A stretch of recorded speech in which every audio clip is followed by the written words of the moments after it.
Good morning, everyone. So, continue our conversation about fluids. So, today we're talking about Pascal's principle. So, Pascal's principle, what this is I have some sort of closed container. So, this is my closed container.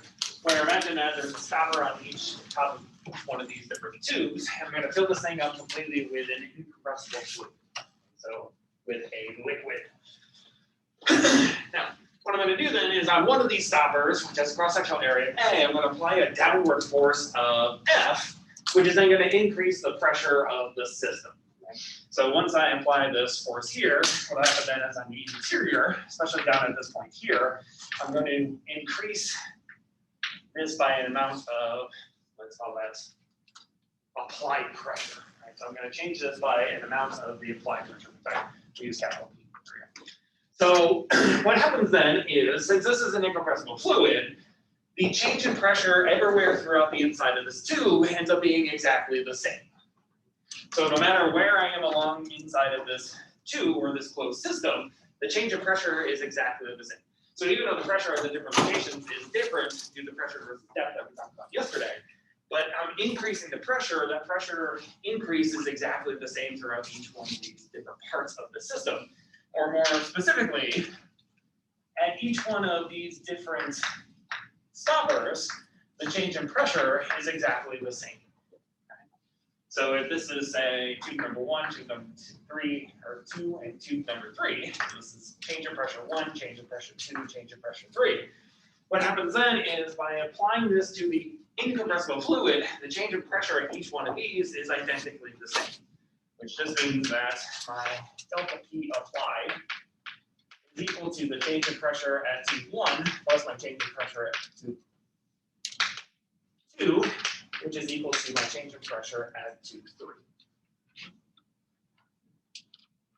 Now, let's say each one of these guys has their own cross-sectional area. So this is A1, this is A2, and this is A3. So we can then ask the question, well, if the pressure is exactly the same, what does that do then to the force that each one of these course feel? So what happened is by me applying a force downward on this guy, that's going to apply a force upward on him, apply a force upward on him, and apply a force upward on him. If I increase the pressure here, increase the pressure here, that has to then increase the force that's on each one of these different tubes. So each one of these different tubes will then feel a force of 1, 2, and then F3. So if I wanted to know what was the force that each one of these different stoppers feels, then I can just simply use this guy. So I can say, well, we know the pressure then is the same thing as the force divided by the cross-sectional area. So this says that the applied pressure, which is the force that I apply on that original cross-sectional area, must then be equal to the force generated now onto stopper 1 divided by its cross-sectional area, which must also be equal to the force on stopper 2 divided by its cross-sectional area, which must also be equal to the force 3 divided by its cross-sectional area. So from here, what this simply says then is what? The force on the ith tube is equal to the original force that I applied onto this stopper here, times then the ratio of the area to the stopper that I'm looking at divided by the area of the original stopper. That's what this thing says. So all this thing says is if I have a closed system, by applying a force onto one part of that closed system, I can then generate a force on any other part of that closed system. Where that force then is equal to the original force times the ratio then of the areas. So how is this beneficial? Well, what happens if the area that I'm looking at has an area which is, say, smaller than the original cross-sectional area? Well, if that area is smaller, what will happen then is I'm taking a small number dividing by a large number, which means that this thing is actually a much smaller number, which means that what? Well, force must then be much, much smaller than the original force. Well, what happens if I do the other? What happens if I apply a force onto an area which is smaller than the area which I want to get the force out of? Right? Which basically means that what happens if the area of the ith tube is greater than the area of the area in which I applied that force? Well, in that case, This guy now is going to be what? A large number divided by a small number. What happens if I take a large number divided by a small number? It's an even bigger number, right? So what happens in that case then is that the force on the ice tube then must be greater than the original force at which I applied. So basically the benefit of doing this is if I apply a force to a small area, I can get a much bigger force out of it as long as that other force is acting onto an area which is much bigger. This is what we call hydraulics.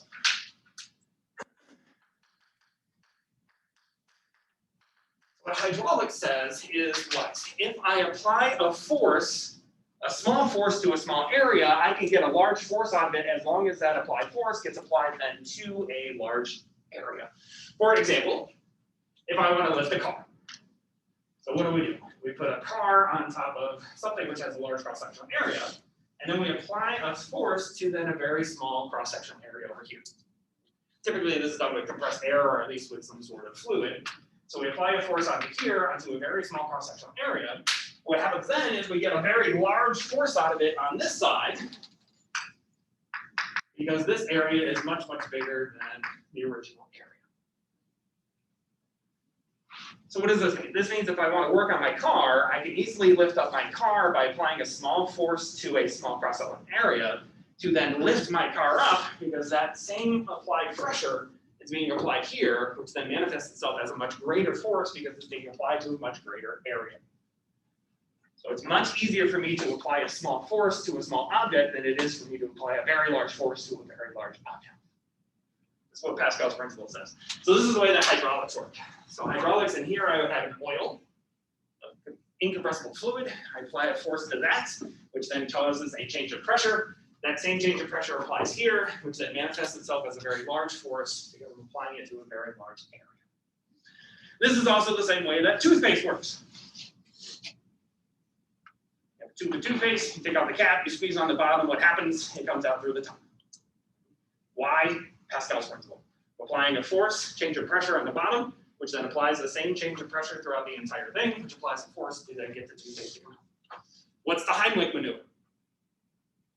The same thing. Somebody has something stuck up in here. Where do you apply the force? You apply it here. So you're applying a change in pressure at this area, which then applies a change of pressure throughout the entire thing, which applies the force to the object which is stuck in their throat, which causes them to spit it out. All of this is the same thing. This is all simply applications of Pascal's principle. So again, our major application we're going to use this for are hydraulics. So we want to apply a small force to a small area to do something like lift up my car. So if I'm here, I want to lift up my car, I can then lift up my car using this hydraulic by applying a small force to then a very small area, getting a large force out of a large area from it. This sounds great. What's the drawback of it? Well, the drawback of it is, let's think about the work. So let's say, how much work am I doing here versus how much work am I going to do here? So let's look at the work on the ice tube. So in this case, what will happen is when I push on the stopper then will move up by a distance of, let's call that di. So the amount of work then will be equal to the force on that ice tube times the distance, or the displacement which I have, times cosine angle between the two. But my displacement is up, my force is also upward, so what's the angle between the two? 0. 0, what's cosine of 0? 1. So this is my force. So what this guy says then is that the force is simply related this way.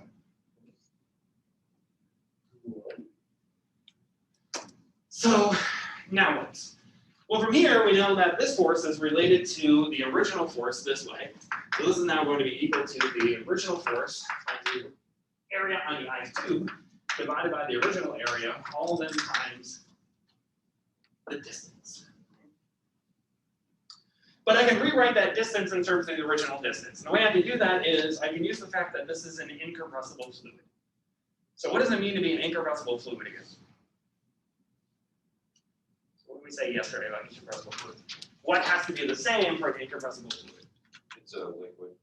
It's a liquid? The volume has to be the same. So what has to be the same is that what? If I apply a force onto this here, moving it down some distance d, while this one moves up a distance of di, what has to be true, because this is an incompressible fluid, is that the amount of volume I sweep out here must be exactly the same as the amount of volume I sweep out here. Which means that this volume here of V must be exactly equal to this volume of VI. So let's use that here. So since the two volumes are the same, what that means then is that the distance I move it times the cross-sectional area must be equal to the distance that I originally moved the original object times the cross-sectional area of the original object. So all this says is that the distance I have to move the original stopper, whose cross-sectional area is A, must then be equal to the distance I move the other stopper times its cross-sectional area A. From here, what this says then is that the distance di, at which I'm moving the car in this example, must then be equal to the original distance times the cross-sectional, the ratio of the two cross-sectional areas. We'll talk about that in just a second. So now if I take this guy and plug it in here, what happens then is this becomes the force times AI divided by A times then T times A divided by A. What happens to all those cross-sectional areas? They all cancel. Which means then that the work I'm getting out is exactly equal to the work at which I'm putting it. That's what this thing says. So the drawback of hydraulics is that I can get a very large force by applying a very small force to a very small object, to then get a very large force on a very large object. But the drawback is I don't get that for free. I have to do exactly the same amount of work. Regardless of how I want to look at the system, the energy must be conserved, which means the amount of work I do has to be the same. But if we ask it from a practical standpoint, is it easier for me to apply a small force to this chalk over a large duration versus me trying to bench press my car? Which one's easier? The chalk, right?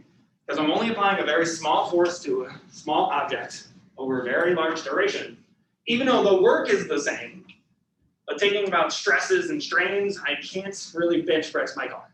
I can try. I'm not going to get very far. So, hydraulics, the point is, again, I can get a very large force from a very small force as long as I apply the forces properly. So if I apply the small force to a small cross-sectional area, I can get a very large force as long as that force then is applied to a large cross-sectional area. But energy must be conserved, which means that I have to do exactly the same amount of work. And what I know is that this distance here is going to be much greater because, again, we're looking at this case where this number is bigger than this number, which means this is a very small number, which means I can apply it only over a very short distance.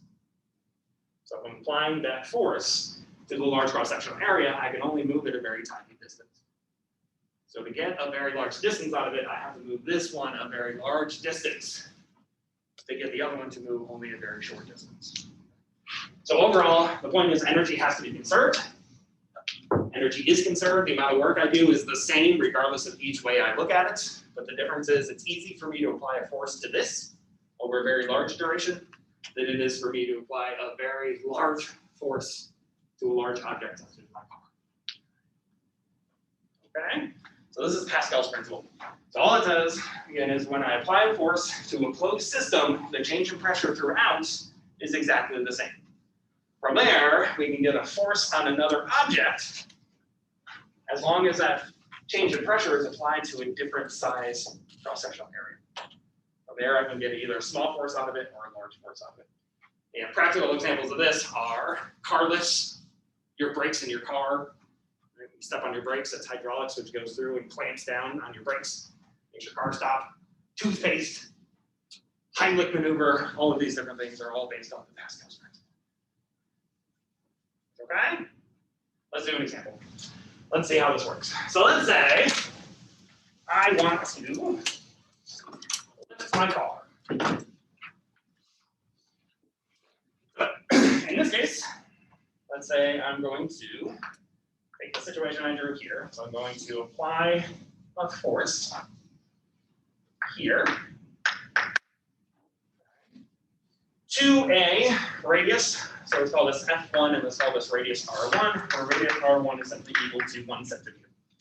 I'm going to then put my car on top of here. So here's my car. Where the weight of my car is equal to 14,700 newtons. And my car is sitting on top of another object, which has a radius R2, which is then equal to 50 centimeters. So what I want to know then is, what is the minimum amount of force I have to apply to this cross-sectional area, which has a radius of R1, to be able to lift my car? I want to know what is F1 equal to, the minimum amount that F1 has to be equal to, so that I can actually lift my car. That's what I want to know. So minimum amount of force to lift my car.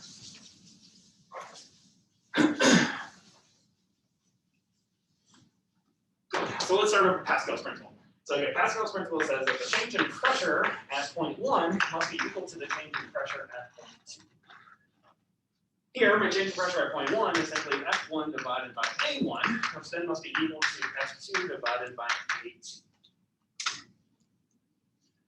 Now, since I'm talking about radii, the cross-sectional area in this case would simply be a circle, which means the area A1 is going to be pi times R1 squared. Area of A2 is going to be pi times R2 squared. So it's finally going to become F1 divided by R1 squared is equal to F2 divided by R2 squared, or I simply cancel out those two times. I don't care about that. Okay? Now, in this case, what is F2? So I'm looking for the force F1 that will apply enough force to just lift my car. So what has to be true about F2? If all I want to do is lift my car. So what has to be true about F2? What's that thing? It needs to be equal to the weight of the car. Exactly. So what I want is I want to just be able to lift my car, which means I want to be able to lift my water bottle here at constant speed. So as long as I'm lifting at constant speed, the acceleration must be equal to 0, which means the net force must be equal to 0, which means that what? The amount of force I need to apply by my hand just has to equal that of the weight of the water bottle. So as this thing is lifting up at constant speed, it just has to be the same. So in this case, F2 is simply then equal to the weight of my car. Good. So finally what we get then is that the force F1 must be equal to the weight of my car times the ratio then of the two radii squared. Okay. So in this case, the weight of my car is 14,700, so this becomes 14,700 newtons, times then 1 centimeter divided by 50 centimeters squared. Plug in my numbers, what I find in this case then is the amount of force I need to apply is simply 5.88.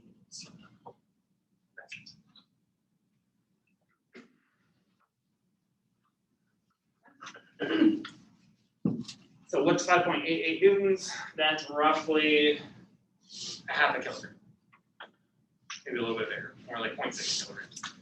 So in this case, all I would have to do would be take about 0.6 kilograms, put it on here, and that would be enough to lift my car. Not a bad trade-off.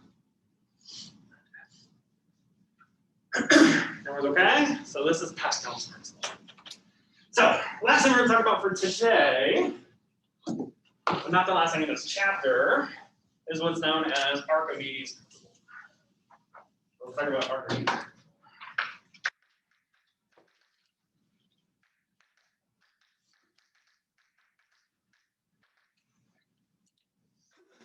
So, Archimedes' principle. So what does Archimedes' principle say? So an Archimedes' principle says that an object which is partially or fully submerged in a fluid will feel an upward force, which is what's called the buoyant force. So if I take these objects and I drop them in, each one of these guys feels an upward force. Some of them float, some of them sink. It just depends on And we're going to find out the density of the actual object. So in this case, Diet Coke actually floats, regular Coke does not. Wood floats, plastic sinks. So Archimedes' principle says that any object which is partially submerged, such as the wood and the Coke, or the Diet Coke, or fully submerged, which is the Diet Coke, the two different plastics, will feel a force pushing this thing upward in any type of fluid. This is Archimedes' principle. So Archimedes' principle says that any object partially or fully submerged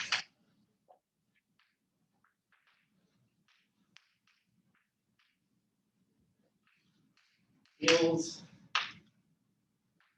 an upward force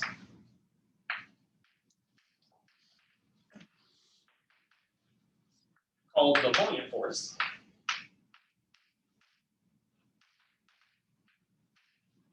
whose magnitude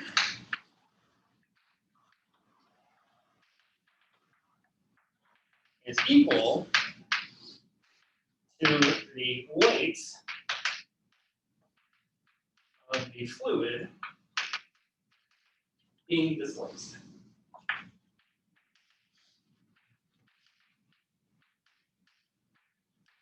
So this is what Archimedes' principle says. So that any object which is partially or fully submerged in a fluid must feel an upward force, which is what we call the buoyant force, whose magnitude is equal to the weight of the fluid being displaced.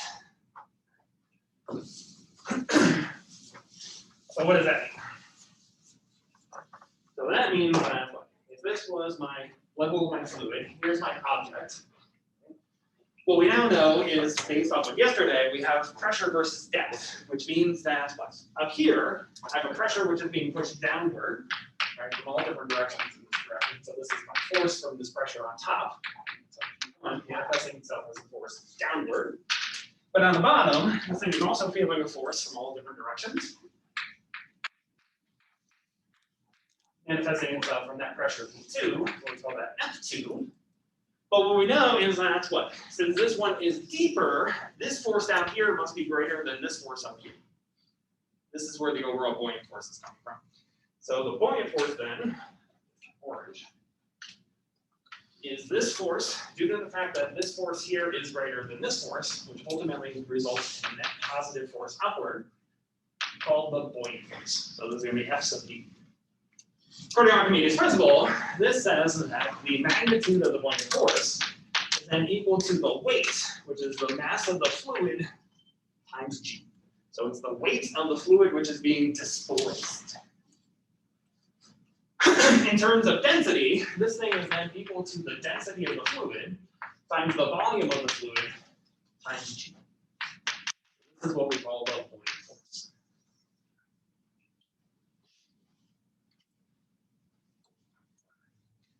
Now, things to pay attention to here. What does this mean? So the volume of the fluid here is not the entire volume of the entire fluid. It is only the volume of the fluid which is being displaced by the actual object itself. So the volume of the fluid here is the volume of the fluid being displaced.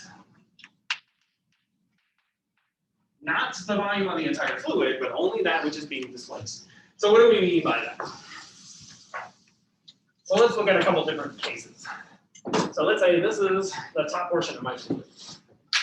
If this was my object which is partially submerged, so let's say this is my object here, then the volume of the fluid is simply the amount of the volume which is inside of the fluid itself. So this area here, this would then be the volume of the fluid. So in this case, what must be true then is that the volume of the fluid being displaced is less than the volume of the object itself. Less than the volume of the object. However, if this object was fully submerged, say here's my object sitting here, in this case the volume of my fluid is this region, so this is the volume of the fluid, which is exactly equal to the volume of the object. So here when we talk about volumes, what we mean is the volume of the fluid being displaced. not the volume of the entire fluid, just that which is being displaced by the object itself. So again, if it's partially submerged, what that means then is that the volume of the fluid being displaced is less than the volume of the actual object. If it is fully submerged, then the volume of the fluid will be exactly equal to the volume of the object. So this is the volume that goes in here. So again, the buoyant force, density of the fluid, times the volume of the object, or the volume of the fluid being displaced, times then the acceleration due to gravity. Is okay? Now, how do I know which one of these objects will actually float and which ones are going to sink to the bottom? So this is a good question we can ask. So let's look at that case. So let's say we want to know, will an object float or will it sink? Float. Will it sink?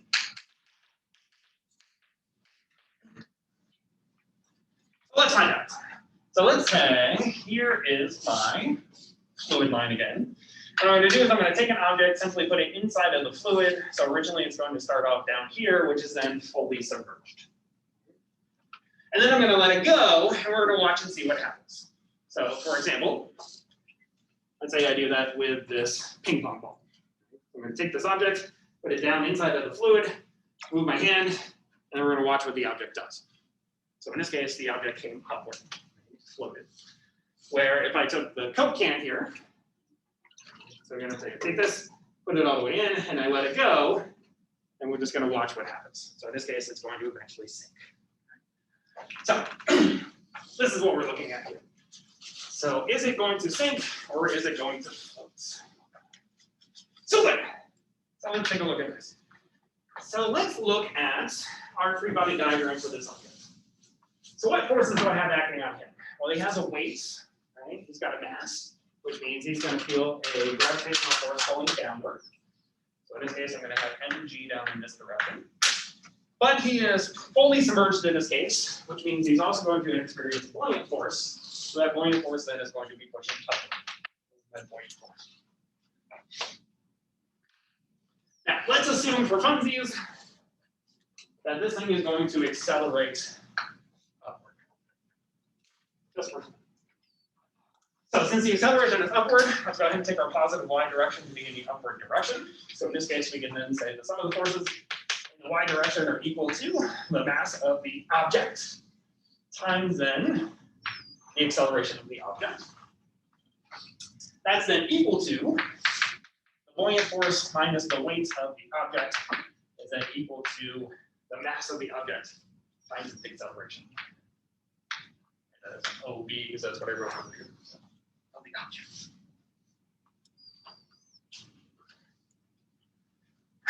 Now, using buoyant force, this is the same thing then as the mass of the fluid minus the mass of the object, all times g, then must be equal to the mass of the object times the acceleration. Okay? But according to density, we also know that the mass of the fluid is the same thing as the volume of the fluid times the density of the fluid, which means that the mass of the object is the same thing as the density of the object times the volume of the object. So let's write it down. So it's going to be the same thing as the volume of the fluid times the density of the fluid minus then the mass or the density of the object times the volume of the object. All times g then is equal to the mass of the object. Let's write it this way. So it's going to be equal to the density of the object times the volume of the object, all times the acceleration.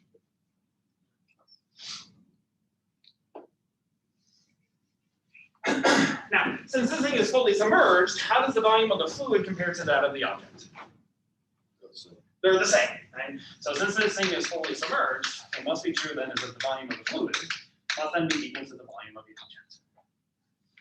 So this volume becomes the volume of the object, this is volume of the object, this is also volume of the object, so all those volumes are going to cancel. So what I finally get then is that the density of the fluid minus the density of the object, all times g must be equal to the density of the object times the acceleration. Or finally, the acceleration then is equal to the density of the fluid minus the density of the object, all divided by the density of the object, all times g. So So this then is my acceleration. From here, let's look at some limited cases. And this will tell us what's going to actually happen to the object. So let's look at some cases. Case number one, the density of the fluid will be greater than the density of the object. This is case number one. Case number two, the density of the fluid is exactly equal to the density of the object. In case number three, the density of the fluid is less than the density of the object. Let's talk about each case. So case one, if the density of the fluid is greater than that of the density of the object, what's the sign of this?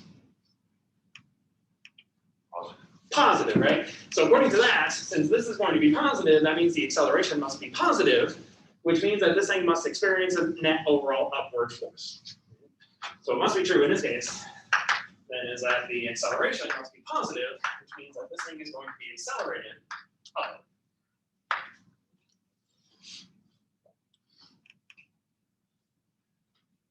What about case two? If the density of the fluid is exactly equal to the density of the object, what is this?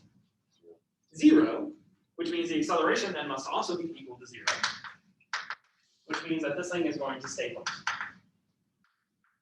So if I put it in the water and I let it go, it has to maintain at whatever constant speed I gave it. So if initially I put this thing here, so it had 0 initial net speed, it has to sit there and just simply float. It's not going to accelerate up, it's not going to accelerate down, it's just going to stay in the same place. So we'll give some examples for each one of these in a second. Finally, if the density of the fluid is less than the density of the object, what's the sign of this? Negative, which means that the acceleration is negative, which means it's going to do what? Go down, right? So in this case, what happens is that the acceleration will be negative, which means that this thing will end up accelerating.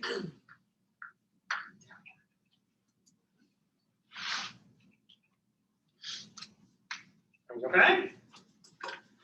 So let's look at each one of these different scenarios using these things that we have here. Okay? So inside of here I have water. The density of water, it's Evansville water, so I have no idea, but in general it's supposed to be about 1,000. Right? So this is 1,000 kilograms per meter cubed. So in this case, if I took the ping pong ball, or if I took the piece of wood here, and I simply submerge these guys into the fluid, while I make a mess. Great.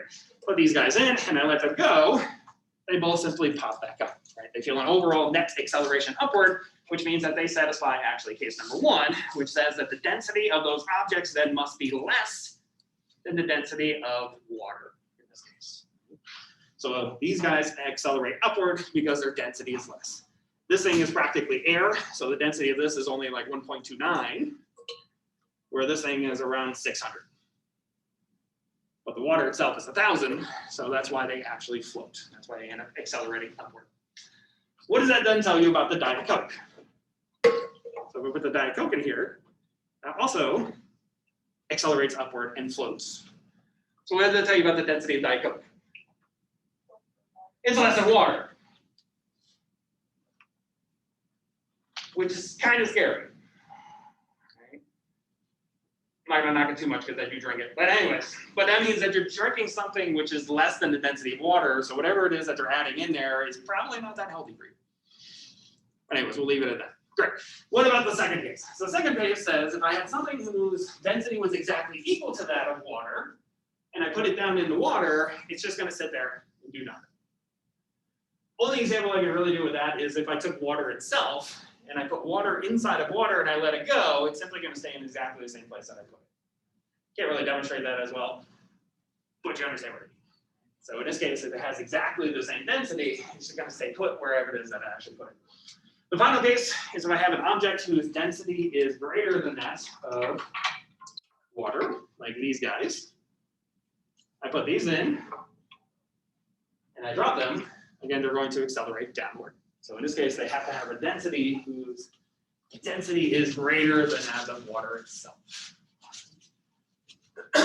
So this is how I know what's going to fall in and what is not going to fall in. I have to look at the densities. So as long as the density of the object is less than that of the density of the fluid, it will float upward. It will accelerate upward. This is what happens when you have a helium balloon. Right? Helium has a lower density than air does, which is what causes it to actually accelerate upward. Same thing with a hot air balloon, which doesn't have helium, but it has hot air. So if I have hot air, what I'm doing is I'm increasing the temperature of the air. We'll talk about this later, which basically means that the air is going to spread out further. As the air spreads out further because it becomes more energetic, the density then goes down because the volume has increased, which causes the hot air to rise. This is the way a hot air balloon works. If I have something whose density is, again, greater than that of water or of air or whatever it is that it happens to be in, it'll have to accelerate downward. So right now, you are all feeling a buoyant force. Because why? What do we live in? Air. What's air? It's a fluid. So right now, each one of us actually has a buoyant force acting on us, which is causing us to be lifted somewhat up. Okay? So let's do some examples of this. Let's see how this thing works. Put it in some realistic situation.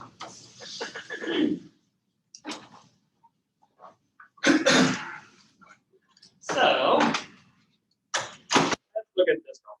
So let's say I'm going to take a piece of wood, attach it to a spring, and fully submerge that inside of a. So here's my spring. I submerge that inside of a fluid, or my fluid in this case is going to be water.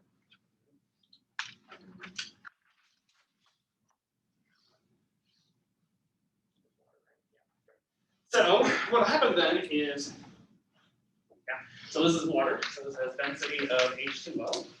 This has its own density, which is the density of the wood, which is equal to 600 kilograms per meter cubed.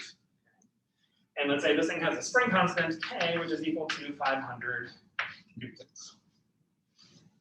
Now, what will happen then is, since it's fully submerged inside of this fluid, the wood then is going to feel a buoyant force upward. And since its density is less than that of water, it's going to be accelerated upward.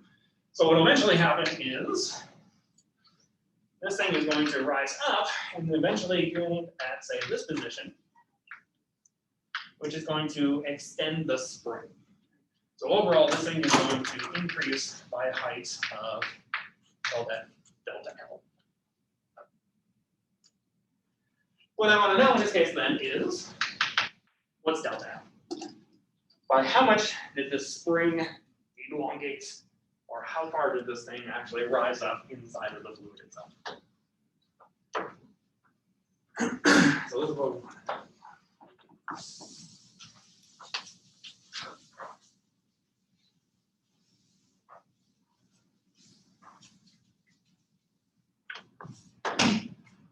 Okay? So let's look at this. So what happened is, I want to look at it when it's all the way up here, when this guy is actually in static equilibrium. So let's draw our free body diagram for this guy. So we have what?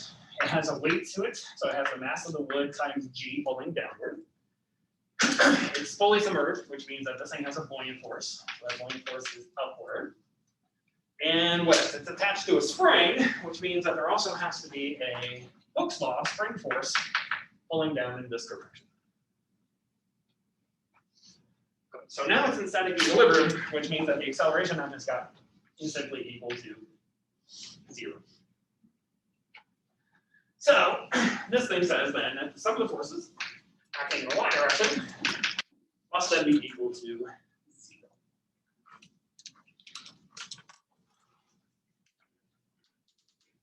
Now, according to our free body diagram, what forces are positive and what forces are negative? So which ones are positive, which ones are negative, according to my free body diagram? Buoyant force is positive and spring and weight is negative. Good. So in this case, I got my buoyant force minus my weight minus my spring force. Let's all be equal to 0. Now, in this case, we know what? So we know that the is going to be the density of the fluid times the volume of the fluid times G, so that's my buoyant force, minus then my density of my wood times then the volume of the wood times G minus my spring force. Remember, spring force is then K times delta X, where delta X in this case is simply going to be delta L, must all of them be equal to 0.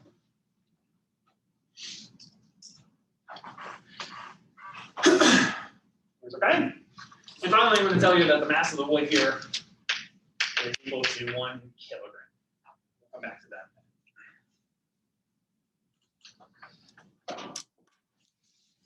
Okay? Now, in this case, what I want is delta L. So to solve for delta L, all I have to do is add this term over here and then divide by the spring constant. So let's go ahead and do that. So finally, this says then is that the density of the fluid times the volume of the fluid minus then the density of the wood times the volume of the wood, all times G divided by my spring constant must be equal to the elongation.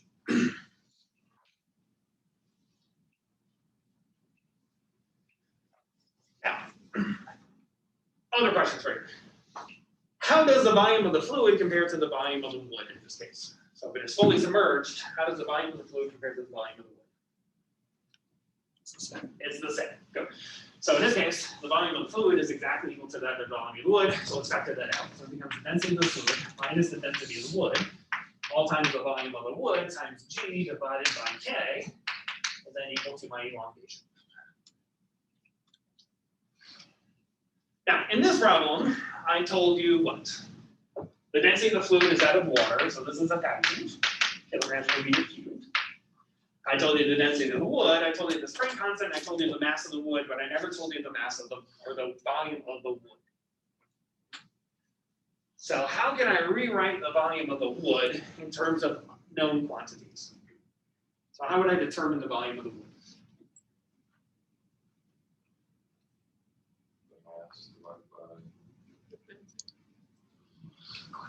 So I know the mass of the wood must be equal to the density of the wood times the volume of the wood.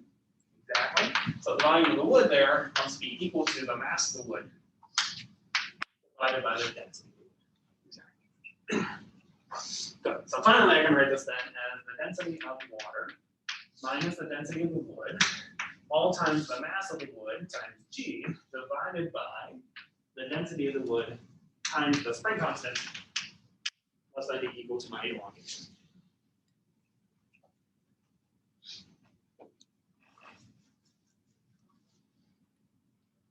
Okay? Let's play our numbers. So finally, this is going to become 1,000 minus 600, all times 1 times 9.8, divided by 600 times 500.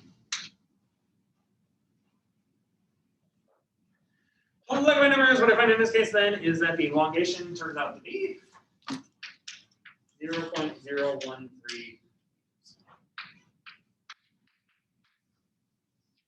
So that means that my spring, which was originally at static equilibrium, gets elongated by 13 centimeters. So this is my elongation.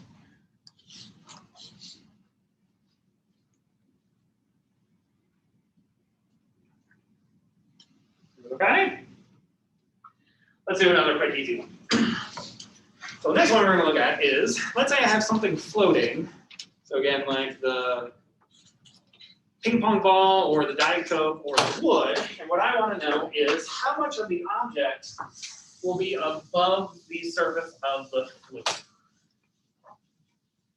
So what I want to know is if this is my fluid, and I have an object floating in it, so it's doing something like this, what I want to know then is how much of it is above the fluid. So how much of my object will be above the fluid? So how do we do this one? Well, in this case, we're going to do the same thing. So we know is that what? This thing's going to feel a buoyant force upward. I get a buoyant force. This thing has a mass, so I have an mg going down. This is also in static equilibrium, so the sum of the forces must be equal to 0. So again, we can say the sum of the forces in the y direction are equal to 0. So I'm going to get my buoyant force minus my weight is equal to 0. So good. So from here, this is going to be the density of the fluid times the volume of the fluid, minus then the density of the object, times then the volume of the object, times then the acceleration due to gravity, and that must all be equal to 0.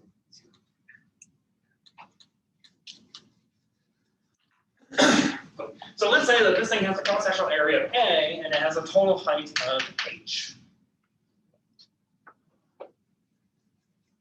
So good. So now, so in this case, the volume of the fluid is not equal to the volume of the object.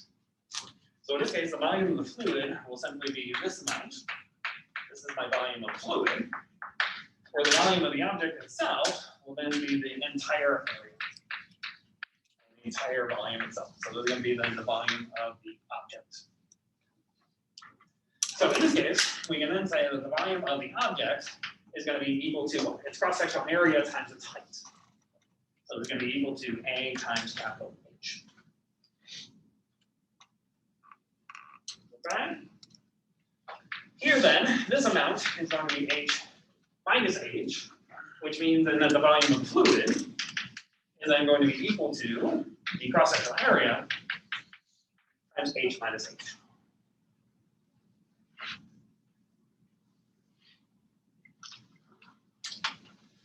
So finally, since this is equal to 0, the g's are going to cancel out. What I mean is that the density of the fluid times the volume of the fluid must be equal to the density of the object times the volume of the object, which means then that it's going to be the density of the fluid times then the volume of the fluid, which is then going to be H minus H, all times cross-sectional area, must then be equal to the density of the object times then the same cross-sectional area times H.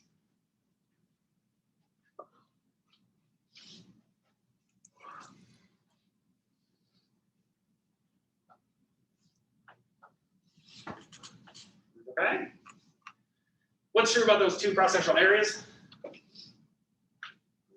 They're the same, so again, we can cancel those out. So finally, what we find in this case then is that the amount which is under the fluid is then equal to the amount of the total height of the object times then the ratio of the density of the object related to that of the density of the fluid. So all this says is that the amount which is submerged then, which is H minus H, I'm going to call that Y. Let's write this as Y. So Y then is equal to the height of the actual object times then the ratio of those two densities.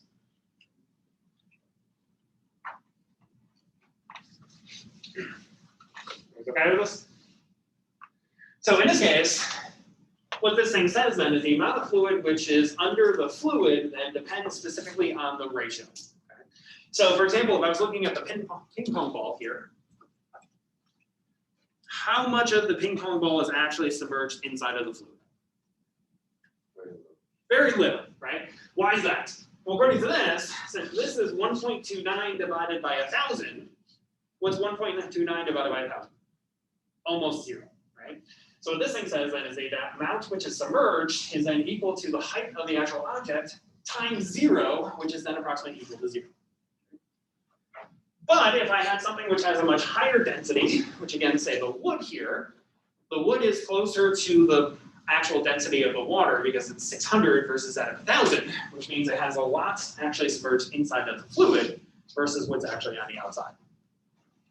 So that's all this thing says. So basically, if I want to know exactly how much is inside the water or outside of the water, it turns out then to basically just come down to the ratio of the two densities. So the closer the two densities are to each other, the more that's going to be inside of the fluid versus that which is outside of the fluid. If the density of the fluid or the object is much, much less than that of the density of the object, like the ping pong ball, then almost all of it will be completely outside of the fluid. It's just going to be sitting very much on the top of the fluid. So this is what we call buoyant forces, Archimedes principle. Okay, so any object which is fully or partially submerged in a fluid has to feel a net upward force, or buoyant force on it, which then is equal to the mass of the fluid being displaced times the acceleration due to gravity. So it's equal to the weight of the fluid being displaced. This is Archimedes principle.